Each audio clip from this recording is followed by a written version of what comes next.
Bienvenue dans Conversations inspirantes, le podcast qui explore les grandes idées qui façonnent notre humanité. Aujourd'hui, on plonge dans l'œuvre révolutionnaire de Jean-Jacques Rousseau, Émile ou de l'éducation. Un cri du cœur, une réflexion radicale et peut-être la plus belle tentative de réinventer l'éducation. Installez-vous. Bonjour. Aujourd'hui, on explore des écrits avec une approche assez singulière de l'éducation. Et ce, dès le départ, hein. Oui, bonjour. L'idée centrale, c'est ça. Comment élever un enfant selon la nature dès les premiers instants? Et les textes qu'on a là, ils bousculent pas mal de conventions. C'est clair. Alors, notre objectif, c'est d'en tirer les points clés sur les soins, l'apprentissage, le développement au tout début. Exactement. Alors, premier point qui saute aux yeux, l'environnement. Oui, l'auteur pose d'emblée des conditions. Le climat, par exemple, il faudrait qu'il soit tempéré, c'est jugé plus propice. Mieux que les extrêmes, quoi. Voilà. Et puis, il y a cette distinction très nette entre enfant riche et enfant pauvre. Ah oui, Il suggère que le pauvre, lui, il est plus proche de la nature par nécessité. Il peut devenir homme de lui-même. d'accord. Et ça explique pourquoi il choisit comme sujet d'étude un enfant riche, bien né, en bonne santé. Exactement.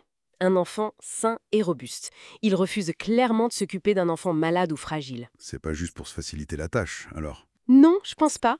L'idée derrière, c'est que c'est justement dans le milieu privilégié, avec tous ces artifices, que la nature est la plus menacée. Donc l'éducation naturelle devient un vrai défi, là. C'est ça. Une sorte de démonstration nécessaire, un test grandeur nature. Intéressant, comme paradoxe.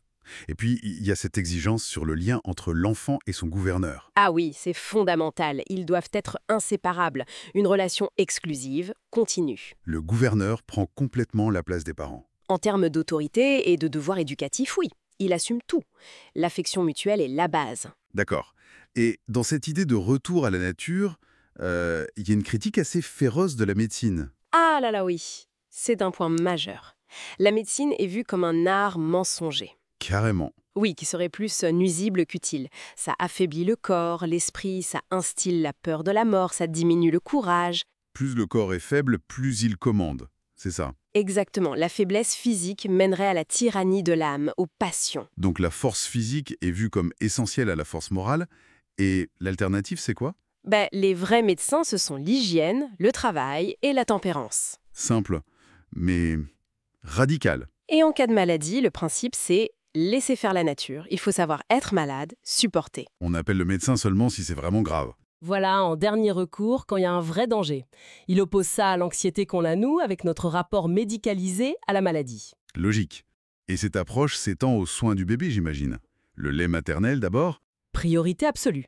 Et si on doit prendre une nourrice, le choix est crucial. Pas seulement la santé physique, hein. Ah non, quoi d'autre? Ses qualités morales, sa douceur, sa patience, c'est primordial. Et il va même jusqu'à conseiller un régime plutôt végétal pour elle. Pour la nourrice. Pourquoi donc? Il pense que ça donne un lait plus sain, moins ferment-cessible, c'est le terme qu'il utilise. D'accord. Et pour le sevrage, pareil, on suit la nature, pas de bouillie? Non, pas de bouillie, jugée indigeste. Plutôt des aliments solides à mâcher, genre fruits, croûtes de pain, dès que c'est possible. Pour faire sortir les dents et habituer à mastiquer. C'est ça. Et puis il y a cette insistance énorme sur la liberté physique dès la naissance. Fini le maillot, les langes serrées. Rejet total. L'enfant doit pouvoir bouger, ramper, explorer librement.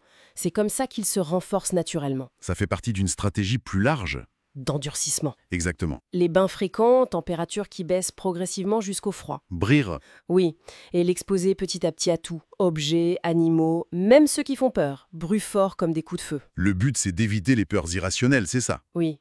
Et la seule habitude à prendre, c'est de n'en contracter aucune. Intéressant.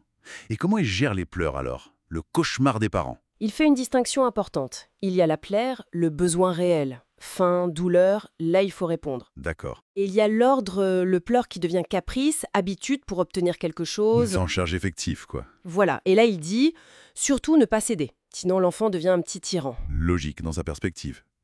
Tout ça repose sur un apprentissage par les sens, finalement. Complètement. Le toucher, la vue, l'ouïe, le mouvement. Il faut laisser l'enfant manipuler, expérimenter. L'aider à comprendre les distances, par exemple. Oui, en le portant vers l'objet plutôt que d'apporter l'objet à lui.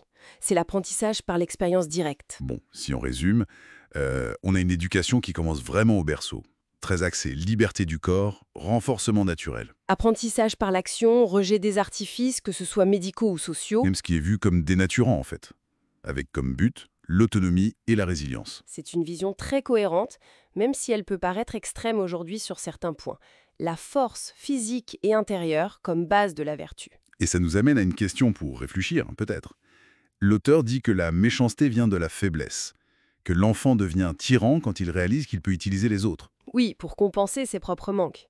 Alors, comment est-ce que cette éducation, qui prône tant la liberté et l'autonomie très tôt, est censée éviter ça?